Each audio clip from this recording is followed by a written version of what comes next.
이항용의 월가이드 시작합니다. MTN 이항용 의원 만나보도록 하겠습니다. 안녕하십니까? 네, 안녕하세요. 이항용입니다. 네, 좋은 아침입니다. 오늘의 인사이트 주제를 화면으로 만나보겠습니다. 진정한 밸류업 기업의 끝판왕은 오늘의 주제입니다.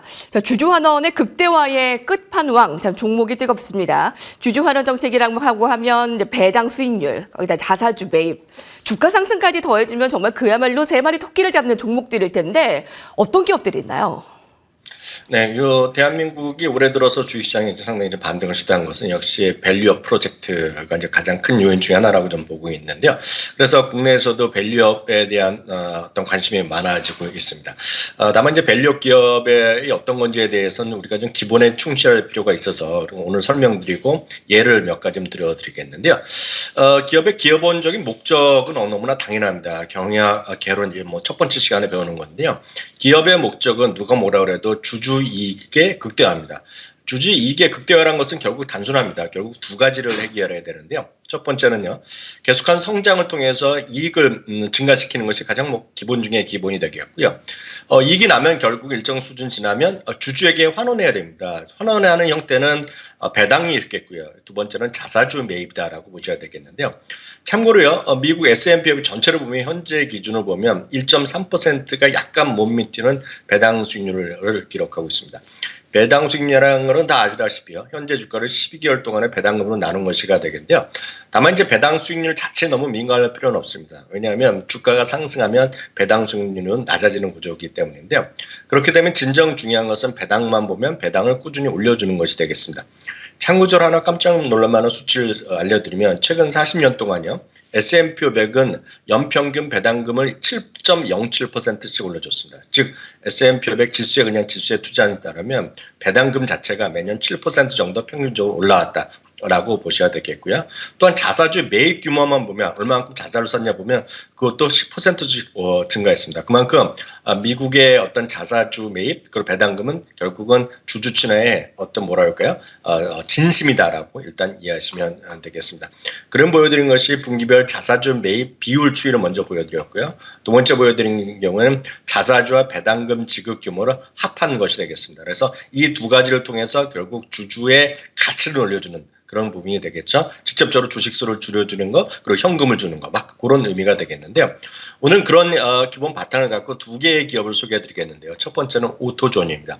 오토존이라는 건 우리나라에서 익숙치 않은데 미국은 워낙 스스로 자동차를 고치는 사람들이 많기 때문에 자동차 다양한 부품을 파는 곳이 대형 몰마다 많이 있는데요. 대표적인 것이 하나가 오토존이 되겠습니다. 분기별 자사주 매입 추이를 보면 엄청나게 자사주로 사들이고 있는 것을 알 수 있겠는데요. 대표적인 그림 하나만 보시면 이해가 되실 것 같습니다. 1997년 이후 지금까지 그러니까 거의 24년 동안에요. 주당 이익은 9,055%가 늘어났고요. 그러니까 엄청나게 성장을 하는 기업. 아까 말씀드렸던 기업의 첫 번째 목적. 이익을 꾸준히 늘리는 것이 되겠고요. 두 번째는 주주환원. 이 중에서도 자사주 매를 얼마나 했냐면 전체 수량이 84%나 줄어들었습니다. 그러니까 계속해서 주식을 사들이면서 남아있는 주식의 수가 줄어들면서 가치가 늘어나는 거죠. 흔히 얘기해서 한국식으로 얘기하면 자사주를 사갖고 소각한 규모가 84%나 소각됐다라는 의미가 되겠습니다. 그만큼 가만히 있더라도 회사의 이익이 늘어나는 건 물론이고 결국은 주주의 가치가 그만큼 정말 희귀할 정도로 높아졌다는 거죠. 그렇기 때문에 주가는 3,000달러를 넘어서 오늘 현재도 사상치 효과를 계속 가고 있는 그런 회사라고 보셔야 되겠습니다. 두 번째는 비슷한 업종인 오레일리 오토모티브입니다. 역시 자동차 부품, 이것도 역시 오토존, 오레일리 오토모티브에도 미국의 대형 몰마다 많이 있는 그런 업체가 되겠는데요. 자사주 매입 추이만 보겠습니다. 2011년 이후 자사주 매입의 발표 추이를 그냥 그래프를 표시한 것이가 되겠는데요. 이것은 우리가 이제 실적 발표할 때마다 신규로 자사주 매입 규모를 늘려는 여전히 나오는 것들을 다 통계를 하는 겁니다. 미국은 이렇게 한두 번 클릭만 하면 누구나 다 쉽게 공개된 자료를 이렇게 갖고 여러분 확인해 보실 수 있겠는데요. 그런 것들을 보여준 것이 상장 주식수와 감소율의 추이를 똑같은 그림을 보여드리겠습니다. 이것 역시 사상 최고가 랠리를 계속해서 하고 있는 그런 주식이 되겠고요. 우리나라에서도 기업에 대한 밸류업 이런 것들 좀 참고하시면서 이런 좋은 주식을 찾아가는 노력이 국내, 미국 다 마찬가지다라고 이해하시면 되겠습니다. 네. 한국에서는 밸류업 프로그램 평가가 아주 뜨겁기에 미국에서는 어떤 밸류업 종목들이 좀 각광을 받고 있는지 오늘 분석을 들어봤습니다. 오늘의 외신에서 살펴보는 헤드라인 3가지를 준비했습니다. 첫 번째입니다. 블룸버그입니다. S&P 500에서 연말까지 5,400 간다라고 분석을 내놨습니다. IB들의 S&P 500 전망 상향 거의 경쟁적입니다. 바클레이즈나 골드만삭스에 이어서 이번에 뱅크 오브 아메리카까지 최고치 좀 어디까지 나올 것으로 예상하세요? 그리고 실제로 갈 수 있을 거라고 좀 보십니까? 일정 수로 갈지 안 갈지 우리가 가봐야 되는 얘기가 되겠지만 궁극적으로 보면 야드니 레서치 그리고 UBS가 이미 지금 최고의 목표치 5,400을 제시하고 있는 턴인데요.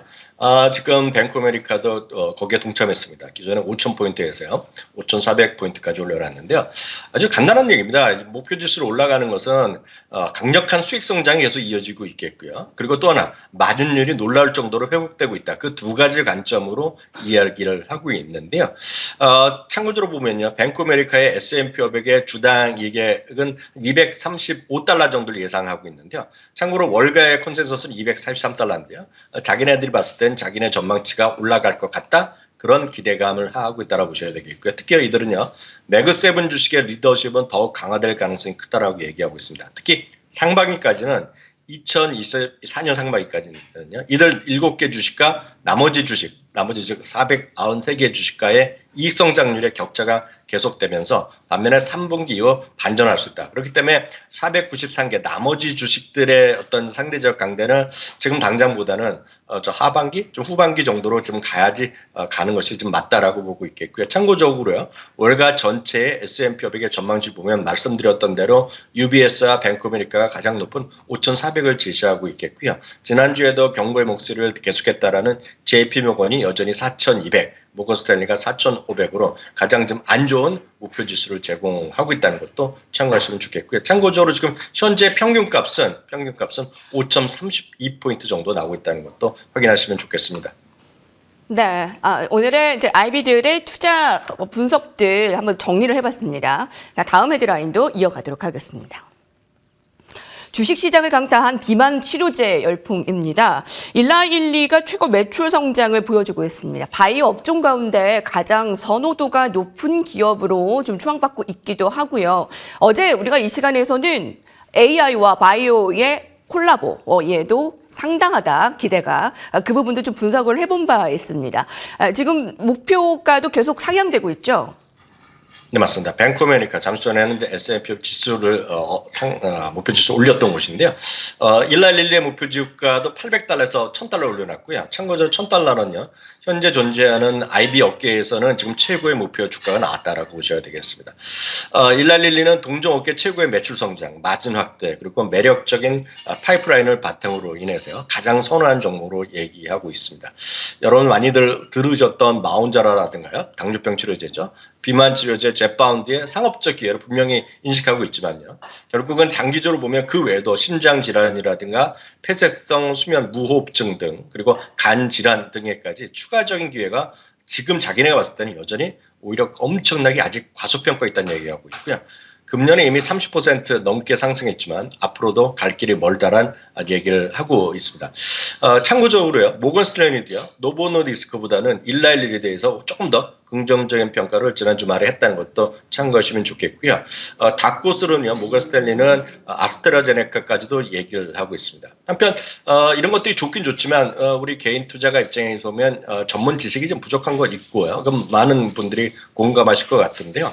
이건 역시 ETF 하나 있어서 소개해드리겠는데 이건 역시 신규로 상장됐기 때문에 거래가 많지 않기 때문에 역시 전문 지식이 있는 의료업계라든가요. 그쪽에 관계 계신 분 이해하실 것 같은데 저도 이제 전문 지식이 없기 때문에 정확히 얘기할 수는 없으나 지금 HRTS란 ETF가 새로 나왔습니다. 새로 나온 지 얼마 되지 않은 ETF가 되겠는데요. 이런 일라일리 하는 이런 것들이 결국은 심혈관 및 대사성 질환에 대한 개선을 위한 것들이라는 겁니다. 그래서 이런 것들을 중심으로 한 테마성 ETF가 있어서 소개해드립니다. HRTS란 ETF가 되겠고요. 여기는요, 노보노디스크라는 일라일리 그리고 암젠, 덱스컴, 메드트로닉 같은 다양한 이런 제약사라든가 의료기기 회사가 같이 들어가 있다는 것도 참고하시면 좋겠습니다. 네, 오늘의 헤드라인 이번에는 마지막으로 넘어가도록 하겠습니다. 강한 랠리가 기대되는 나스닥 100 주식입니다. 오늘 CNBC에서 굉장히 탑으로 좀 내놓은 외신 헤드라인인데요. CNBC가 강한 랠리가 예상되는 기업을 선정했습니다. 나스닥 100 안에서 어떤 기업이 선정돼 있고 그 선정 이유도 궁금한데요. 네, 선정 이유는 어찌 보면 단순합니다. 애널리스트가 평균 매수 의견 이상을 갖고 있는 것들 하나 스크린했고요. 두 번째는 목표 주가까지의 평균 계리율이 20% 이상 남은 그런 기업이라고 보셔야 되겠습니다. 다만 이번에 잠깐 말씀드리면 국내 주식에 익숙하신 분은 20% 수익이 날 게 없다 그렇게 얘기하시지만 미국은 평균 애널리스트의 평균의 계리율이 보통 10% 안 되는 게 상당히 많습니다. 그래서 우리나라랑 많이 다르고요. 그것은 왜냐하면 매수 의견이 있는 반면에 매도 의견도 상당수 있기 때문에 우리나라랑은 차원이 많이 다르다고 보셔야 되겠습니다. 그렇기 때문에 20% 이상 벌어져 있다는 건 상당히 높은 거다라고 보셔야 되겠습니다. 참고적으로 보여드리면 여기 지금 9개 정도의 종목을 소개해드리고 있는데요. 앞서 잠시 얘기 나왔던 아스트라제네카뿐만 아니라요. 메르카도 리브레 목표 주가가 23%가 넘나들고 있겠고요. 최근에 계속 주가가 떨어져 있는 주식인데요. 워너브라더스는 무려 50%. 그리고 덱스컴입니다. 덱스컴 이제 당뇨병 치료에 당뇨병 체크업하는 거로 많이들 알려지는 곳인데요. 목표 주가 계율이 한 29%. 그리고 모더나도 거의 40% 육박하는 목표 주가의 계리율이 있지만 월가에서는 평균 매수 의견을 받고 있는 그런 종목들에 포함되어 있다는 것도 참고하시면 됩니다. 네, 이학영 위원님과 오늘의 인사이트부터 외신 헤드라인까지 살펴봤습니다. 감사합니다, 위원님. 네, 감사합니다.